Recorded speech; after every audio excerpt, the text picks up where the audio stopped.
Oh yeah, accident yaitika makuseni muna Seke Road. Yeah, ndandichitsanangurwa nemahwindi time yandanda kuya kumba. And guys, I think chimwe chizhinji chiri kukonzera maaccident muZimbabwe haitsombori nyaya yekuti marodzi edu akashata, but chizhinji chiri kutokonzera maaccident inyaya yekutoti vanhu havasi kugona kudhiraivha.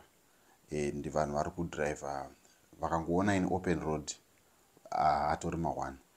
Zvikutondi sometimes unombofunga kuti tinofanira kugara tine marodzi akashata kuitira kuti vanhu vadhiraivhe zviri careful, because izvozvo ndiri kugaya kuti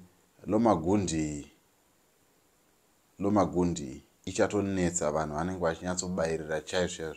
I think kunofanira kutoiswa mahampu murodi ndokuti maybe tifambe zviripo, because accident yepana Seke Road mataurirwo ayaitwa ndeyekuti munhu anga akatobairira wire 20 murodi ndobva akatwa.